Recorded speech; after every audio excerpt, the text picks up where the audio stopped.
E aí, tudo bem? No vídeo de hoje eu queria falar sobre identidade. Se hoje alguém me pergunta quem eu sou, talvez a primeira resposta que eu tenha será dizer o meu nome, minha idade, minha profissão. Acho que geralmente a gente se identifica muito dessa forma. E isso me leva a pensar no quanto a gente é definido por aquilo que nós passamos muito tempo fazendo na nossa vida. Ou seja, aquilo que a gente faz boa parte da nossa vida, o que a gente ocupa muito o nosso tempo, diz muito ao nosso respeito e isso nos identifica socialmente, sabe? E isso acaba nos levando a termos algumas crises de identidade, a nos perguntarmos qual é o nosso propósito, qual é o nosso chamado, o que a gente veio fazer aqui, qual o sentido da nossa existência, sabe?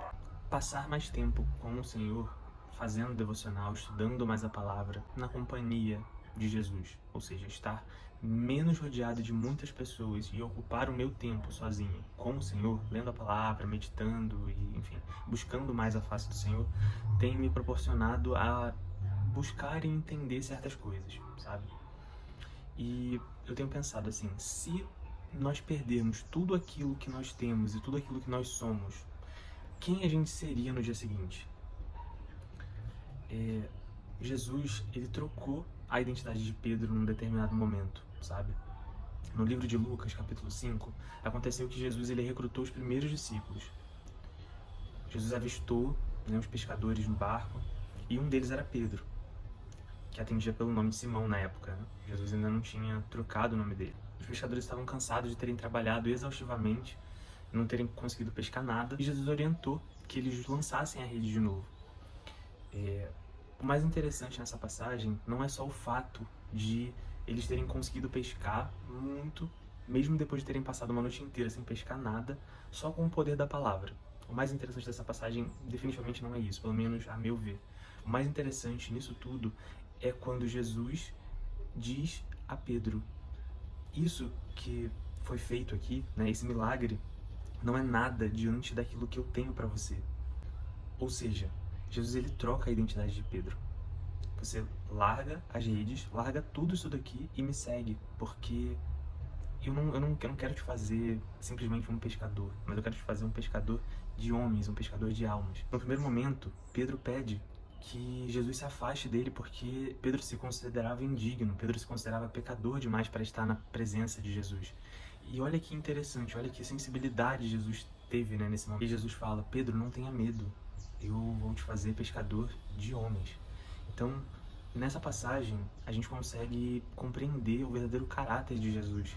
Ele não está olhando para as nossas circunstâncias atuais. Ele sabe lá na frente quem a gente vai ser. Ele enxerga o nosso potencial. E a partir desse momento, a identidade de Pedro, ela é trocada, Ela é alterada para a verdadeira identidade, para o verdadeiro propósito que Jesus tinha para a vida desse homem. Ou seja, isso reforça o quanto o plano do Senhor, ele é muito maior e melhor do que o plano que nós temos para a nossa vida. Isso porque a nossa visão é limitada, a gente só enxerga o hoje, a gente só enxerga muito mal o amanhã. E Jesus não, ele enxerga, ele vê lá na frente, sabe? E assim, quando eu digo que o plano de Deus, ele é muito maior e melhor que os nossos planos, isso não significa, eu não estou falando sobre bens materiais, eu não estou falando sobre riqueza, sobre prosperidade, sobre sucesso, não. Quando a gente se depara com o verdadeiro evangelho, que é lendo a palavra, meditando sobre a palavra, a gente vê que o verdadeiro evangelho não se trata sobre riquezas, não é sobre, pelo menos não riquezas nessa terra. O nosso foco, o nosso objetivo não deve estar nas coisas materiais. Isso tudo é consequência do nosso trabalho, do nosso esforço, mas verdadeiramente a nossa maior atenção deve estar voltada para o reino dos céus. Pensar nas coisas do alto, naquilo que é eterno, e não buscar aquilo que é passageiro, aquilo que a própria palavra nos diz que a traça e a ferrugem corroem. E Pedro, ele passa a encontrar sentido e propósito na vida dele a partir do momento em que ele larga tudo aquilo que ele possuía no primeiro momento, ali naquela circunstância atual, e decide seguir Jesus. Eu falo que o plano de Deus ele é maior e melhor que o nosso, falo sobre encontrar propósito e sentido real para a nossa vida, para a nossa existência. E a vida com sentido, pelo menos eu entendo dessa forma e interpreto dessa forma, lendo a palavra, é você encontrar paz, sentido e propósito para a sua existência, para a sua vida. De acordo, é claro, com o propósito de Deus para nós. Não fazendo aquilo que nós temos vontade de fazer, mas aquilo que Deus nos chamou para fazer. Por exemplo, Eu confesso que gravar vídeo pra mim, por exemplo, é algo muito desafiador. Mas eu não tô aqui fazendo algo que eu quero ou sinto vontade, mas aquilo que Deus me chama pra fazer. Então muitas vezes na nossa vida a gente vai fazer algo que a gente não tá muito afim, que a gente não encontra muito sentido ou propósito, pelo menos não num primeiro momento. Mas isso se chama também um passo de fé, sabe? Fazer aquilo que precisa ser feito, aquilo que Deus nos incomoda a fazer. Mesmo que a gente não sinta tanta vontade assim, mesmo que no primeiro momento não faça muito sentido. Cara, de verdade, obedecer a Deus é muito melhor do que a gente fazer algo que a gente tá afim de fazer. Então, assim, fazer aquilo que nós queremos não implica numa liberdade, não significa você ser livre. Ser livre de verdade é você ter a opção de dizer não, por exemplo, de você querer fazer algo, mas você saber que aquilo ali não é bom pra você, ou que Deus espera de você outra coisa, e você ainda assim obedecer a Deus. Você fala assim, cara, isso aqui não faz bem pra mim, e eu escolho dizer não, e eu prefiro me sujeitar àquilo que Deus tem pra minha vida, porque Ele sim sabe o que é melhor pra mim.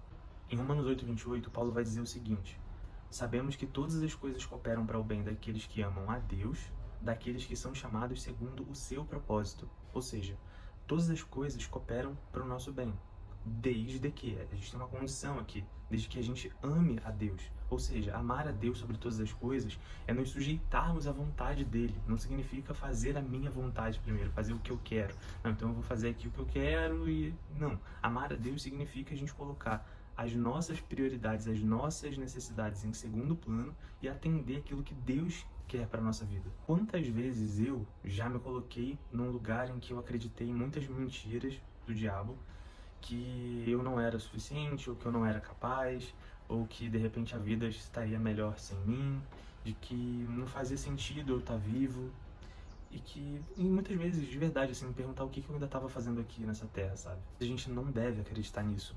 A gente não deve acreditar que a vida seria melhor sem a gente. Todos nós que estamos aqui, que tivemos o presente, a dádiva de estarmos vivos, nós temos um propósito, nós fomos chamados para um propósito nessa vida. E atender esse propósito de Deus para a nossa vida, na maioria das vezes, significa renunciar às nossas vontades, renunciar aos nossos desejos. O tema desse vídeo é sobre identidade, né? É sobre quem a gente é. Nós, jovens, né, de 20 a 30, 40 anos, adolescentes, né, independente da faixa etária que você tenha, né, você que está assistindo esse vídeo, nós temos muita necessidade de pertencimento, né? A gente precisa estar inserido em algum grupo. E isso faz com que a gente se sinta vivo, traz existência pra gente. É interessante a gente analisar a Bíblia nesse sentido, nesse aspecto de pertencimento, por exemplo. Muitas vezes a gente vai tentar se encaixar em algum lugar. E muitas vezes a gente também não vai se sentir pertencente a algum lugar. E a Bíblia ela tem resposta para isso também. O cronista, lá em 1 Crônicas 29:15, ele diz o seguinte: porque estamos aqui apenas por um momento. Somos estrangeiros na terra, como nossos pais foram estrangeiros antes de nós. Nossos dias na terra são como sombra, passam tão depressa, sem esperança. Ou seja, ele está dizendo aqui que, primeiro, a nossa vida nesse plano existencial, nessa terra, é passageira. Tudo aqui tem um tempo determinado. E em segundo, ele diz que nós somos estrangeiros na terra, né? E em algumas traduções vai dizer que nós somos peregrinos em terra estranha, peregrinos em terra estrangeira. Ou seja, a gente fica realmente de passagem, a gente está aqui de passagem procurando algo, né? Procurando sentido, procurando sentido para a nossa existência, procurando sentido para a nossa vida. Entender essa passagem de algumas formas. Cara, a vida passa muito depressa. Então, passa muito depressa pra gente estar prostrado, pra gente estar desanimado, pra gente ficar estagnado, parado, sem agir, sabe? Esse é um primeiro aspecto. O segundo aspecto é que, além de a vida ser passageira, nós, de verdade, não somos daqui. Nós somos seres espirituais vivendo uma experiência terrena. E se o cronista, no primeiro momento, nos traz um problema, um dilema a ser resolvido, ou seja, nós somos peregrinos em terra estranha, buscando, né, algum sentido, algum propósito nisso daqui, Jesus, lá em João 15:5, ele vai nos trazer a resposta para esse problema, para esse dilema que foi lançado lá no Antigo Testamento. Então, em João 15:5, já no Novo, Jesus vai dizer o seguinte: eu sou a videira, vocês são os ramos. Quem permanece em mim e eu nele, esse dá muito fruto. Nós, quando estamos em Cristo, nós descobrimos a verdadeira identidade que nós temos nele. E isso vai muito além dos nossos títulos, da nossa profissão. Morto. E quando nós encontramos a nossa verdadeira identidade em Cristo, isso vai muito além da nossa profissão, dos nossos títulos, de quem a gente é, da nossa idade. Primeiro, a nossa identidade é de Cristo. Quem nós somos? Nós somos filhos de Deus, irmãos em Cristo, irmãos de Cristo. O que nos une nessa videira é Cristo. Quando Deus ele enviou o seu Filho, o seu único Filho, para morrer por nós, pelos nossos pecados, pelas nossas transgressões na cruz, ele nos prometeu a reconciliação a ele. Nós estávamos condenados, nós estávamos perdidos. E uma vez que Deus envia o seu Filho para morrer por nós na cruz, nesse caso, nos religarmos a Deus por meio de Jesus, significa pertencermos e permanecermos nele enquanto a videira. Nós somos os ramos e ele é a videira. Nós analisarmos essa passagem por meio dessa perspectiva. Em Cristo, nós somos uma coisa só. Nós somos os ramos, né? Cada um de nós é um ramo dessa videira. E se permanecermos em Cristo, nele, nós produziremos, nós daremos fruto. Nós, muitas vezes, procuramos nos pertencer em lugares, em circunstâncias que já não faz mais sentido, que não nos cabe ali. Eu não sei, por exemplo, se você não se sente pertencente dentro do seu núcleo familiar, ou no meio dos seus parentes, ou no seu trabalho, no lugar em que você congrega. Não sei exatamente se você, às vezes, não consegue se enxergar pertencente a um lugar, se você se sente meio um peixe fora d'água, um estranho no ninho, independente de qual termo você utilize a respeito disso. Acho muito interessante na palavra é que ele vai dizer o seguinte: Jesus, em Mateus 5, do 10 ao 12, ele nos diz que bem-aventurados são os perseguidos por causa da justiça, porque deles é o reino dos céus. Bem-aventurados somos quando por causa dele somos injuriados, somos perseguidos, mentirem contra nós, disserem toda sorte de mal contra nós. Ou seja, Jesus já nos deu o comando, a orientação de que nós seríamos perseguidos, que mentiriam contra nós, que diriam toda sorte de mal. E assim, acredite, muitos dos que se levantarão serão da sua própria família, serão do seu trabalho, será alguém que esteja próximo de você, não importa, vai ser alguém próximo. Jesus ele também deixou isso muito claro em Mateus 10, do 34 ao 36, quando ele disse assim: não pensem que eu vim trazer paz à terra. Não vim trazer paz, mas espada, pois vim causar divisão entre o homem e o seu pai, entre a filha e a sua mãe, e entre a nora e a sua sogra. Assim, os inimigos de uma pessoa serão os de sua própria casa. E aí você deve estar se perguntando: nossa, mas por que isso? Jesus ele não veio trazer paz, ele veio trazer divisão. Em Mateus 10, 37 ao 39, Jesus vai responder a esse nosso questionamento. Quem ama o seu pai ou a sua mãe mais do que a mim não é digno de mim. Quem ama o seu filho ou a sua filha mais do que a mim não é digno de mim. Quem acha a sua vida, a perderá. E quem perde a vida por minha causa, esse a achará. Ou seja, quando nós colocamos nossa família como prioridade, como algo mais importante do que Deus, nossos parentes, nossa família como algo acima de Deus, acima de Jesus, em muitos casos, nossa própria família vai servir de instrumento para que nós voltemos para Ele, que nós busquemos ao Senhor em primeiro lugar. E quando colocamos Jesus como prioridade, as adversidades, as tribulações, as perseguições, as divisões por conta do nome de Jesus vão acontecer, porque a mudança que vai haver no nosso caráter, na nossa mente, no nosso comportamento, vai gerar incômodo nas pessoas. Isso é invariável. Então, se você, por exemplo, acabou de se converter, se você está conhecendo a Jesus agora, se você está começando a sua caminhada agora, não estranhe se o comportamento das pessoas ao seu redor, as pessoas com as quais você está acostumado, está acostumada, se esse comportamento das pessoas, não estranhe se o comportamento dessas pessoas mudar. Isso é perfeitamente normal. À medida que você busca crescer no conhecimento de Jesus e busca andar conforme a vontade dele e a palavra dele, não estranhe, de verdade, se as coisas começarem a mudar ao seu redor. Você vai notar isso. Então você deve estar se perguntando: Luciano, eu vou ser perseguido? Vão cometer injustiça contra mim, vão mentir a meu respeito, vão me caluniar? Sim, assim, não tem muito o que ser feito a respeito disso.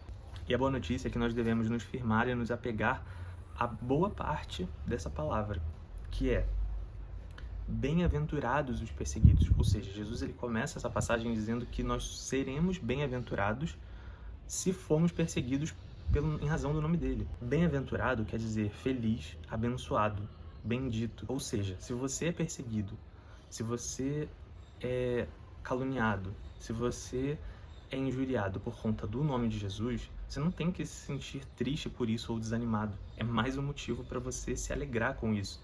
Paulo, em Romanos 12:2, vai dizer o seguinte: não vivam como vivem as pessoas deste mundo, mas deixem que Deus os transforme por meio de uma completa mudança da mente de vocês. Assim vocês conhecerão a vontade de Deus, isto é, aquilo que é bom, perfeito e agradável a Ele. Ou seja, nós não devemos realmente agradar a esse mundo, aos desejos desse mundo, porque a própria palavra nos diz que esse mundo ele jaz do maligno.